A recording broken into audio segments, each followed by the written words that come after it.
Hey everyone, this is Yakozena channel, where we try to bridge into game dev with no knowledge. On our way. We do simple games in Unity to gain experience. This video about making a Space Invaders. This is a great project for beginner game developer, and it's lots of fun to play. My goal for this video is to show you how to create a smooth gameplay experience and give you the tools you need to make your own games. So, let's get started! First, we need to download the sprite and scripts from the link in the description. Once we have those, we can add prefabs of the player, enemy and the bullet. We'll add a script controller and box collider as a trigger to the bullet.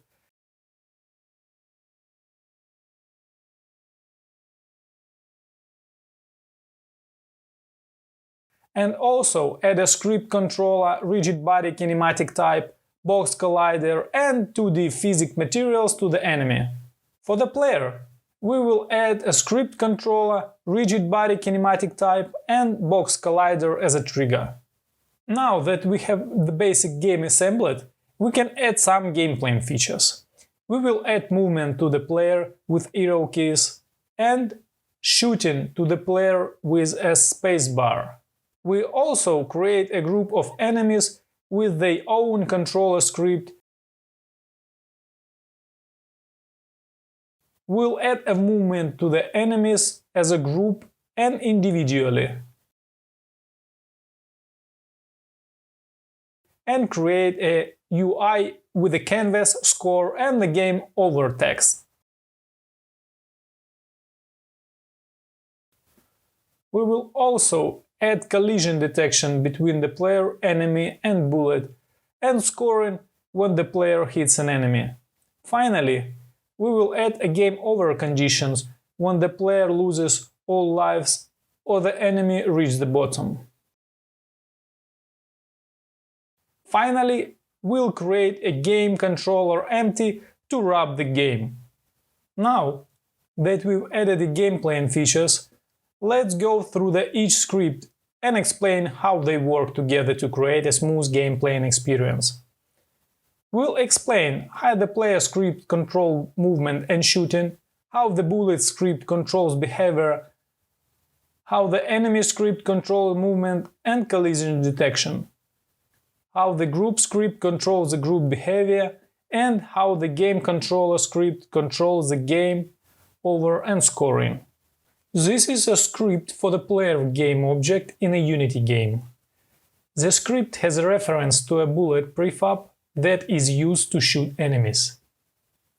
The script also defines two delegate events on hit enemy and on kill enemy that can be subscribed by other scripts. In the update function, the script updates a timer for shooting cooldown and calls the function to proceed player's input. The process input function checks for player input for moving left or right and moves the player game object accordingly. It also checks for a player input for shooting and creates a new bullet game object if the shooting cooldown has expired. The shoot function creates a new bullet game object, sets its position and parent, and subscribes to the onKill enemy event of the bullet game object. The onTrigger enter 2D function is called when the player game object collides with other game object. If the other game object is an enemy, the script invokes onHitEnemy event. The bullet script includes a float variable called speed that determines how fast the bullet travels. There is also a private action variable called onKillEnemy, which is delegate method that can be set by other script. This is used to call a method when the bullet hits an enemy. The update function moves the bullet up the screen at the constant speed based on the value of the speed variable. If the bullet goes off the top of the screen, it's destroyed. OnTrigger enter 2D function is called when the bullet collides with another collider. If the other collider is an enemy, it will call the onKillEnemy delegate method destroys the bullet and the enemy game object. The enemy script has a reference to GC, Game Controller script, that is used to handle game events such as game over.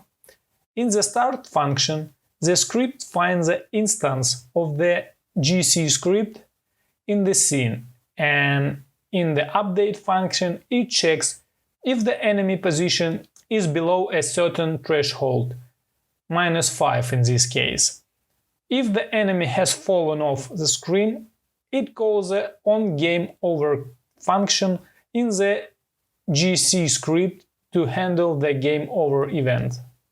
The enemy group script has several public variables that can be set in the Unity editor, such as the amount of horizontal and vertical movement, the maximum and the minimum intervals between the movements, and the left and right bounds of the group's movement.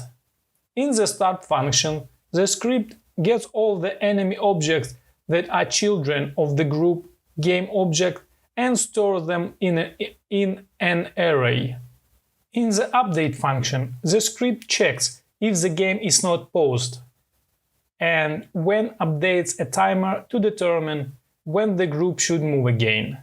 It calculates the difficulty percentage based on the number of enemy remaining and uses that to determine the movement interval between each group movement.